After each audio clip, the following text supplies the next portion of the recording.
What do you get when you mix a football player, a poet, and a wrestler?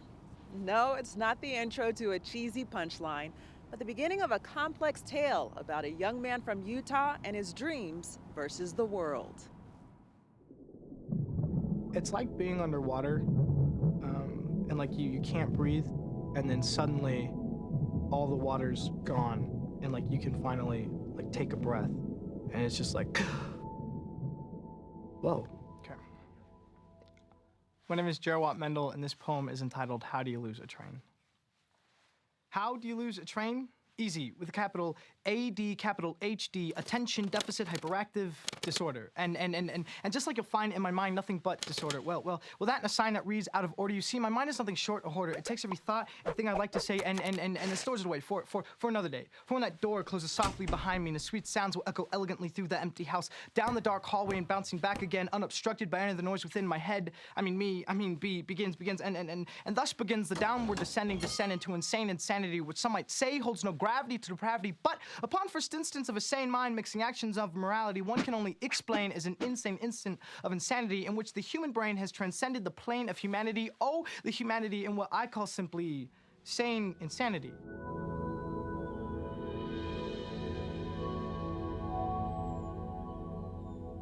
I know what words I want to use, but I cannot spell any of them, and I cannot read any of them. I have dyslexia, and so I still to this day struggle reading and writing. My full name is Jaruwat Paul Maendl.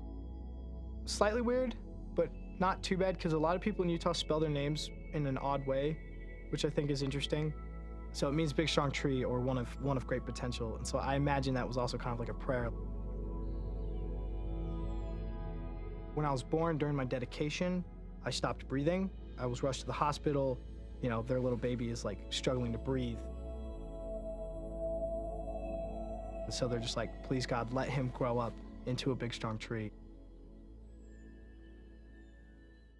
When I was in second grade, I was put on an IEP, which is an individual education plan, and then I was put in like special education and like resource classes. In math and science and comprehension, I was scoring on a college level, and the composite IQ was 141, which is in the gifted range. And so as a little kid to like hear, it's like, yeah, you're probably smarter than some of your teachers, but you can't seem to spell the word from or for or form. It confuses you.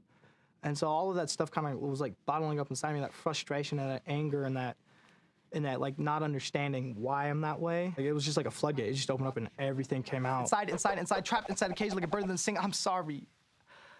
I lost my train of thought. I 100% believe that poetry has not only helped me come to terms with who I am and accept the beauty of my story and understand my story, but it's also gotten me through school. I don't like the word stupid because I felt like everyone was calling me stupid, you know, because I couldn't write and I couldn't read. I felt like I didn't have a voice. In 10th grade, I was introduced to Poetry Out Loud. And it's a national recitation competition where you recite someone else's poem. And doing that, I found I could express myself. And it was like, whoa, like that was so much stuff inside of me that I was all of a sudden able to just tell people. And that was with someone else's words. So then I was like, well, I bet you I can do that with my own words. All the pain, what I see is insane. I won't have to stand here and explain in a hurricane, the rainstorm on my thoughts, because just like in the ancient world, how all roads lead to Rome, the pathways and neurons find in my mind, I'll go to the same place, that's right. I don't write anything down while I'm crafting my poems. It's all just in my head.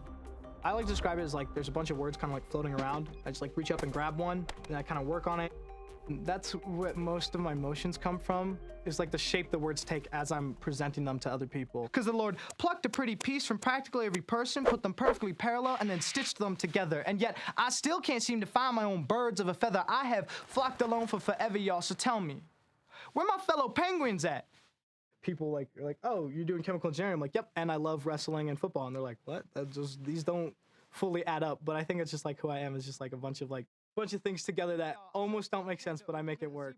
Just anyone with two-colored skin and mixed blood running through the veins who knows what it's like to have the world take one look at you and say, JP, what even are you? As if I owed an explanation how the 23 in me fought across oceans of separation to reach their final destination, this. See, the world said I was too white to be black, too black to be white. In fact, they said my two halves don't make a whole, but well, I read that poem and my mama told me, she says, child, you ain't no half-breed. She says, child, you are whole and you are free. She says, child, you are him and you are me. She says, child, you may have German from your father, and African from your mother, but child, you are American. And never forget that.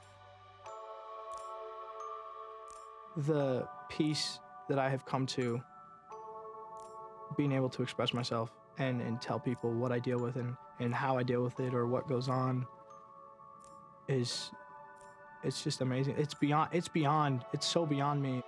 If me sharing my story can help another kid out there somewhere who may feel stupid, him hearing my story or her hearing my story can help them find that confidence to then go find their place and their voice, then everything is worth it.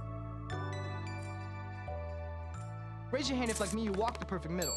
Not a violin or viola, but a fiddle. See, I've solved the riddle. The Lord, he didn't just meddle in the middle of medical affairs of things he didn't understand. No, he had a detailed and intricate plan. We were all made by the same Renaissance man.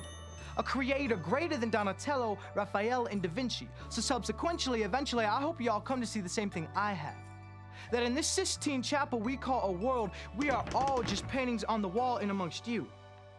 My fellow creations, clay animations and stone liberations, I have found my home.